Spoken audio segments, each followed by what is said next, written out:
The amount of fraud you should tolerate in an American election is zero. My name is Madison Cawthorn. My first act as a member of Congress will be to object to the Electoral College certification of the 2020 election.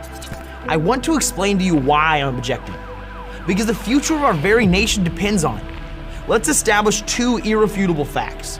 First, your vote is sacred in America. A free, fair, and legal election is our birthright as Americans. Second, voter fraud is common in America. Those who are telling you otherwise are lying. Here is a list of thousands, yes, thousands of recent instances of election fraud that has led to criminal convictions and even the overturning of election results in our country. You deserve to know when the sanctity of your vote has been violated. Put simply, the 2020 election violated our Constitution.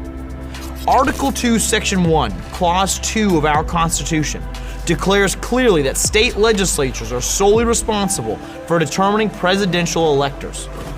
This means state election laws must be followed to have a fair presidential election. So the question on the legality of the 2020 election becomes simple.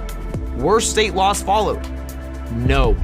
No, they were not. In Pennsylvania, Arizona, Georgia, Michigan, Minnesota, Nevada, and Wisconsin, election laws were either broken or ignored completely. Here is a basic overview of election violations.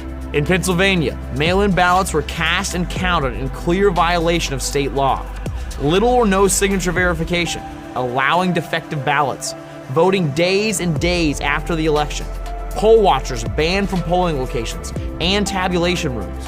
In Arizona, election officials failed to follow signature comparison requirements and excluded election observers in flagrant violation of state law. In Georgia, Secretary of State Brad Raffensperger unilaterally rescinded Georgia's statute requiring a detailed signature verification of each absentee ballot without legislative approval. Michigan Secretary of State Jocelyn Benson, without legislative approval, unilaterally rescinded 2 Michigan statutes related to absentee ballot applications and signature verification.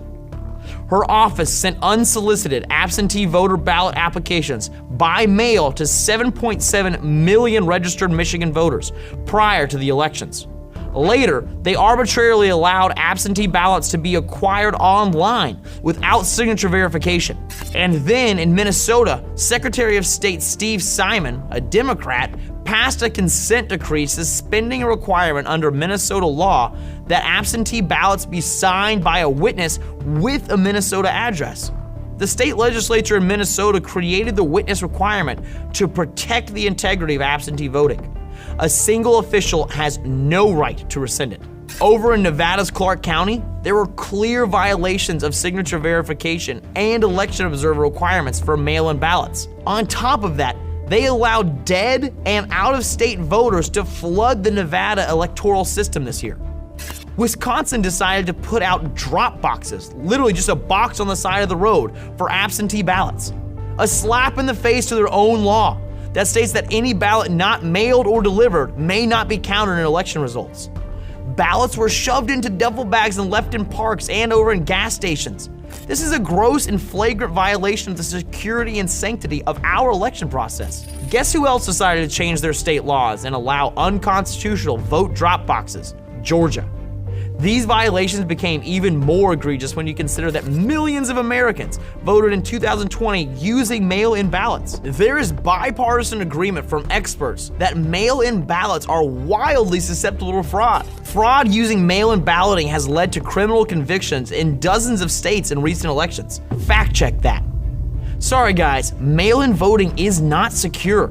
These flagrant violations of state law, mixed with the massive late-night mail-in ballot drops in key swing states, the corrupted election technology, illegal counting practices, dead voters, and mathematically impossible vote irregularities, leads me to question the sanctity of our election results. I believe if these states had followed their own laws, the election results would be markedly different. Remember, in recent American elections, there have been thousands of criminal convictions for election fraud. You are insane if you think this election had none. Again, the Constitution clearly states that state legislatures, not state courts, not governors, not the media, and most certainly not Facebook or Twitter, are expressly given the power to determine electors for the President of the United States. Congress can and should eject a state's electors when elections are not held in accordance with state law, or when election results are corrupted. I plan on doing just that. At this time, I am planning on objecting to the electors from Pennsylvania, Wisconsin, Michigan, Georgia, Arizona, and Nevada. I will not countenance a motion to select electors on behalf of one candidate unless and until we are certain that the presidential election was carried out with integrity and that the results are devoid of fraud. Our sacred obligation under the Constitution demands no less. Every elected official who cares about the future of our nation should join me. The sanctity of our vote is the only thing separating our republic from tyranny. If we don't act now, our votes will become meaningless, our republic will crumble, and the America that we know and love will be forever lost. Every fraudulent vote cast cancels a legal American's vote. Your vote, your voice. Do not let your voice get canceled by these bastards. The amount of fraud we should tolerate in our election is zero. That is why I will object.